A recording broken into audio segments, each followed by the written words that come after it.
अल्तमश गाजी। UPSC में जिन 761 लोगों ने कामयाबी हासिल की है, जिनका नाम आया है, और वो 31 मुसलमान जिन्होंने अपनी कामयाबी का परचम लहराया है, उनमें से एक अल्तमश गाजी हैं। बिहार के समस्तीपुर से ताल्लुक़ रखते हैं, इस वक्त दिल्ली में हमारे मौजूद है, लेकिन हमारे साथ ऑनलाइन इंटरव्यू में है। हम अल्तमश गाजी से जानेंगे कि उन्होंने इतनी बड़ी कामयाबी कैसे हासिल की, क्या कुछ उन्हें करना पड़ा, उनका सफर कैसा रहा, किस तरह की जिद्दोजहद का सामना करना पड़ा, और उनके कामयाब तरीन सफर पीछे कितनी सारी मुशक्क़तों से भरा पड़ा है। अल्तमश गाजी साहब, मिल्लत टाइम्स में खुश आमदीद, और मैं अपनी तरफ से और मिल्लत टाइम्स की पूरी टीम की तरफ से आपको इस कामयाबी पर दिल की गहराइयों से मुबारकबाद पेश करता हूँ। मेरी नेक दुआएं, तमन्नाएं, नेक ख्वाहिशात आपके साथ है, और हम दुआगो हैं कि अल्लाह ताला आपको मजीद कामयाबियों से हमकिनार करे। सबसे पहले यही जानना चाहेंगे कि आपको इतनी बड़ी कामयाबी मिली है, आप कैसा फील कर रहे हैं, किसको इसका क्रेडिट दे रहे हैं आप? ये फीलिंग की क्वेश्चन, तो ये क्लीशे क्वेश्चन हमेशा आता है। ये अभी तक सिंक इन होता है। शुरुआत में आपको लगता है कि अचानक से रिजल्ट आ गया तो थोड़ा इम्बाइब करने में वक्त लगता है, लेकिन हाँ, धीरे धीरे फीलिंग सिंक इन हो गई है। और इसका क्रेडिट जो है वो सबसे पहले अल्लाह ताला को देना चाहेंगे। उसके बाद जो हमारे आसपास है, हमारी फैमिली, माँ बाप, भाई बहन और जो ख़ानदान के लोग थे जिन्होंने सपोर्ट किया। सबसे इम्पोर्टेंट चीज़ सपोर्ट होती है। और बाकी पूरी सोसाइटी जो आपको, आप पे कॉन्फिडेंस रखती है, आप पे ट्रस्ट करती है कि आप कर सकते हैं, तो क्रेडिट इन सबको जाता है। हम अपने नाज़रीन को पहले बता दें कि यूपीएससी के एग्जाम क्वालिफिकेशन का मतलब union public service of commission, और ये जो एग्जाम होता है ना, जो लोग इस एग्जाम को निकाल लेते हैं वही हमारे देश की सरकार को चलाते हैं, देश का निज़ाम चलाते हैं। यही लोग कलेक्टर बनते हैं, एसपी बनते हैं, डीएसपी बनते हैं, या दूसरे मुल्कों के एम्बेसडर बनते हैं। नहीं, कई सारी जिम्मेदारियां यही लोग निभाते हैं। जब हम सिस्टम की बात करते हैं तो 3 चीज़ों से किसी मुल्क का निज़ाम चलता है, एक मुकन्नना से, एक अदलिया से, और जो तीसरा होता है उसको मुंतज़िमा कहते हैं, यानी एडमिनिस्ट्रेशन जो है। एक तरफ हुकूमत के लोग होते हैं, जो पार्लियामेंट होती है, कानून जहां बनाते हैं, उनका काम है कानून को बना के छोड़ देना। दूसरी तरफ अदलिया होती है, जहां कानून के मुताबिक फैसले सादिर करना। लेकिन जो सबसे ज्यादा अहम जिम्मेदारी होती है वो एडमिनिस्ट्रेशन की होती है, कि निज़ाम कैसे चलाना है देश का, और वो लोग यही लोग करते हैं जो यूपीएससी का एग्जाम क्वालिफाई करते हैं। और इसलिए इस एग्जाम की हमारे देश में सबसे ज्यादा अहमियत होती है, सबसे टफ एग्जाम होता है, और इन्होंने अरशद अल्तमश गाजी साहब ने उसे क्वालिफाई किया है। अल्तमश गाजी साहब, आपने कब सोचा, कब दिल में आया कि हमें यूपीएससी में बैठना है, इस एग्जाम को निकालना है और देश की खिदमत करनी, कब आया आपके जहन में? ये इंजीनियरिंग के दौरान 3rd ईयर में, जब 3rd ईयर ख़त्म हो रहा था, उस वक्त ये सोच जो है दिल में आई। और फिर 4th ईयर में थोड़ा थोड़ा पढ़े, थोड़ा थोड़ा समझने की कोशिश की कि एग्ज़ाम है क्या, क्या करना पड़ेगा एग्जैक्टली। फिर एक अटेम्प्ट ऐसे ही दे दिया कि देखें ज़रा कि एग्ज़ाम कैसा है। फिर दिल्ली आए और जामिया में रहे, और फिर लोगों से बातचीत की, एक्सपोज़र हुआ, तो धीरे धीरे पता चला कि एग्ज़ाम की डिमांड क्या है। फिर उसको उस तरीके से पढ़ा, और फिर अल्लाह ताला ने इस बार कामयाबी। तो ये शुरुआत किसी को देख कर के आपके जहन में आया कि किसी ने इस एग्जाम को क्वालिफाई किया है? कई बार जब भी टॉपर्स आते हैं, उनका नाम आता है, चर्चा होता है, तो उनको देख करके जहन में आया कि हमें भी आना चाहिए? खुद ब खुद आपके जहन में आया कि इस एग्जाम में आना चाहिए? शुरू से जो बचपन से ऐसा लगता था कि जो आसपास प्रॉब्लम्स हैं उनको सॉल्व किया जाए। तो जैसा कि हर बच्चा जो आसपास देखता है तो उसे लगता है कि जो लोग ज़्यादा अमीर होते हैं, जिनके पास पैसे होते हैं, वही सोसाइटी के प्रॉब्लम सॉल्व कर सकते हैं। तो मेरा भी ऐसा ही मानना था जब तक मैं आईआईटी में नहीं आया।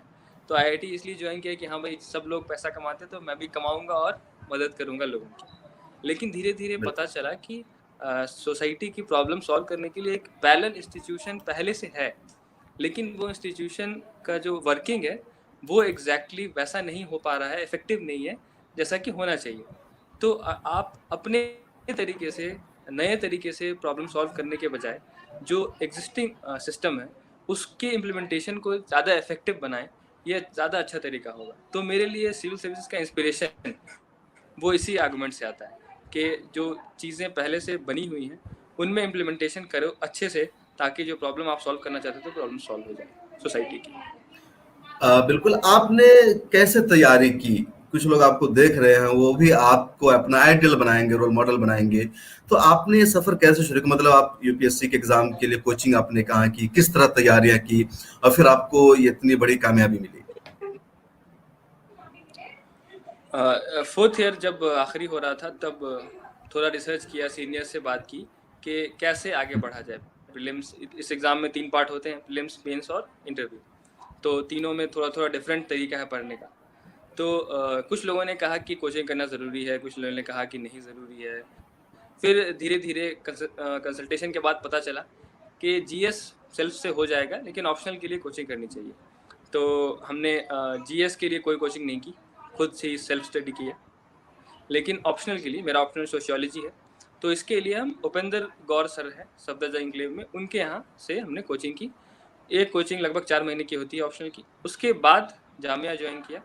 फिर वहाँ जो पहले से सिलेक्टेड लोग थे, उन्होंने अच्छे से गाइड किया कि क्या रिसोर्सेज पढ़ने हैं। तो जैसे कि प्रीलिम्स में कुल जो सिलेबस है उसको देखना है, और उसके हिसाब से रिसोर्सेज, कॉन्साइज रिसोर्सेज जो है वो उन चीज़ों को पढ़ना है और रिवाइज करना है ज़्यादातर। तो जो रिसोर्सेज हैं सब एस्पिरेंट्स के सामने क्लियर ही होते हैं। ज़्यादातर इन्फॉर्मेशन बहुत ज़्यादा मौजूद है इंटरनेट पे, तो रिसोर्सेज खोजना मुश्किल नहीं है। लेकिन ये रूल याद रखना मुश्किल है कि कम रिसोर्सेज को ज़्यादा रिवाइज करना, यही असली पहला रूल है प्रीलिम्स निकालने के लिए। फिर आप जब प्रीलिम्स का हर्डल पास कर जाते हैं, उसके बाद mains is a different ball game. तो आपको वहाँ पे जो है उस तरीके से रट करके लर्निंग बाय रोड की ज़रूरत नहीं होती है, अब आपके अंडरस्टैंडिंग की ज़रूरत होती है। तो इसमें थोड़ा सिलेबस ज़्यादा वास्ट है, तो ये करना थोड़ा ज़्यादा मुश्किल होता है। लेकिन हाँ, हम लोग जो है पहले जो सीनियर्स हैं, जो मेंस निकाल चुके हैं, जो सिलेक्टेड कैंडिडेट्स हैं, उनसे बात करते हैं। फिर देखते हैं कि आपके ऑप्शनल का प्रीवियस ईयर क्वेश्चंस कैसे आ रहे हैं, फिर आंसर राइटिंग करना। तो ये सब धीरे धीरे करते करते तो आपका मेंस का सिलेबस कवर होता है। उसके बाद इंटरव्यू का मरहला आता है। इंटरव्यू बिल्कुल ही पर्सनालिटी टेस्ट है, इसमें नॉलेज का टेस्ट कम और पर्सनालिटी का टेस्ट ज़्यादा होता है। तो ये एक तरह से आप जो हैं, जो आपने अपने आप को बनाया है पिछले 20-25 सालों में, जो भी आपकी एज है, वो दिखती है वहाँ पर। तो उसके लिए एज सच कुछ बहुत ज़्यादा करना नहीं होता, बस अपने आप को जानना होता है और थोड़ा करंट अफेयर्स पढ़ना होता है। तो ये करके फिर आप जाते हैं, इंटरव्यू देते हैं। फिर जो जिस तरीके से उनको आपकी पर्सनालिटी अच्छी लगती है, नहीं लगती है, उस हिसाब से आपको मार्क्स आते हैं। तो इस तरीके से मेरी तैयारी रही। ये जो आपने जामिया में पूरी कोचिंग की, मतलब आपने एक तरह से जामिया में ही कोचिंग की और उसके बेस पर आपने इतनी बड़ी कामयाबी हासिल की। तो एक तरह से माना जाए कि जामिया का जो कोचिंग का सिस्टम है अपने आप में कामयाब है, और जो कई लाख रुपए देकर दूसरी जगह तालीम हासिल करते हैं उससे बेहतर है कि जामिया में पढ़ के भी कामयाब हो सकते हैं। जी जी, जामिया जो है वो काफ़ी अच्छा काम कर रहा है। तो वहाँ पे जो टीचर्स हैं हमारे, तारिक सर हैं और जुल्फ़िकार सर हैं, वो सब आते थे। इकोनॉमिक्स पढ़ाया जाता, साइंस एंड टेक पढ़ाया जाता। तो वहाँ पे जो बेसिक्स है, जो नए लोग हैं जो एंट्री करते हैं, उनके लिए बहुत अच्छा कोचिंग का जो है इंतज़ाम है। और जो सबसे इम्पोर्टेंट बात है वो एक्सपोज़र है। वहाँ पे सिलेक्टेड लोग रहते हैं, तो आप जब उनके बीच रहते हैं तो उनसे सीखते हैं, और वो जिस तरीके से आपको गाइड करते हैं, ये बहुत ज़रूरी होता है। अल्तमश भाई, मेरा सवाल था कि कई मर्तबा मुस्लिम माशरे में ये बात सामने आती है कि आप मुसलमान हैं, आपके चेहरे पर दाढ़ी है, आप शक्ल से मुल्ला टाइप लगते हैं, तो इंटरव्यू में या कई जगहों पर आपको नजरअंदाज कर दिया जाता है, उसकी वजह से आपको स्पेस नहीं मिलता है। कि आपको इस पूरे सफर में कहीं पर ऐसा फील हुआ कि मुसलमान होने की वजह से आपके टैलेंट को नजरअंदाज किया जा रहा है? हाँ, ये बात आपने सही कही कि बहुत लोगों के दिल में ये एप्रीहेंशन था। लोग हमेशा कहते थे कि रिस्क क्यों लेना है, हो सकता है कि कुछ फ़र्क पड़े, बायस हो सकता है। लेकिन कहीं न कहीं लगता था कि यूपीएससी एक बहुत ही हाई लेवल की इंस्टीट्यूशन इंडियन एडमिनिस्ट्रेशन में है, जो कि एकदम ट्रांसपेरेंसी के साथ लोगों को चूज़ करती है। तो मेरा एक्सपेक्टेशन बिल्कुल नहीं था कि ऐसा होगा। तो इसीलिए हमने जो है दाढ़ी रखा और दाढ़ी लेकर इंटरव्यू में गए, इस एक्सपेक्टेशन के साथ कि कोई बायसनेस वहाँ पे नहीं है। और बिल्कुल यही एक्सपीरियंस रहा। कोई जो बातचीत हुई उसमें कहीं पे ऐसा नहीं लगा कि मेरे रिलीजन की वजह से, मेरे एक्सप्रेशन जो दिख रहा है सामने उसकी वजह से उन्होंने कुछ बायस फील करवाया हो। तो बिल्कुल ये जो सोच है, इससे उठना ऊपर चाहिए। ये मतलब इस सोच में कोई सच्चाई नज़र नहीं आई। बिल्कुल, बहुत अहम बात आपने कही कि कई मर्तबा हमारी सोसाइटी में सोच डेवलप हो जाती है। कई लोग जिनका नाम नहीं आ पाता है अपने अंदर कमी होने की वजह से या किसी वजह से, तो डायरेक्ट ये कह देते हैं कि शायद मुसलमान होने की वजह से हमें नजरअंदाज कर दिया गया। आपके सामने मिसाल मौजूद है अल्तमश गाजी साहब की, दाढ़ी में मौजूद है और शायद कुर्ता पैजामा भी आप पहनते हैं, मुझे नहीं पता वहां पर क्या पहन कर गए थे। तो शक्ल से लगते हैं कि मुसलमान हैं, सारी चीजें हैं, दाढ़ी है। इसके बावजूद इन्हें मुकम्मल ट्रांसपेरेंसी लगी। इनके दोस्तों ने इन्हें मशवरा दिया कि आप थोड़ी सी दाढ़ी खत्म कर लीजिए और मुकम्मल सेकुलर बन करके जाइए, पता ना चल सके। लेकिन इसके बावजूद इस अंदाज में जाते हैं और इन्हें ट्रांसपेरेंसी लगी है, मुकम्मल साफ शफाफ निज़ाम है, कोई बायसनेस नहीं है। अच्छी बात है, देश का इतना बड़ा सिस्टम है, उसके इम्तिहान और उसमें यही होना चाहिए। अल्तमश गाजी साहब, आप आगे क्या करना चाहेंगे? किस डिपार्टमेंट में जाना चाहेंगे? एडमिनिस्ट्रेशन में, फॉरेन सर्विस में, कुछ और? किसकी तरफ आपका मिजाज है जाने का? जो मेरी रैंक है उसके हिसाब से, चूंकि हम जनरल कैटेगरी से, रैंक क्या है आपकी? तो 282 रैंक है। तो इसके हिसाब पूरे से 60-67 में 282 अच्छी रैंक है माशाल्लाह आपकी। तो IAS तो नहीं मिल सकता, लेकिन हाँ कुछ चांसेस हैं कि IPS हो या फिर IRS हो।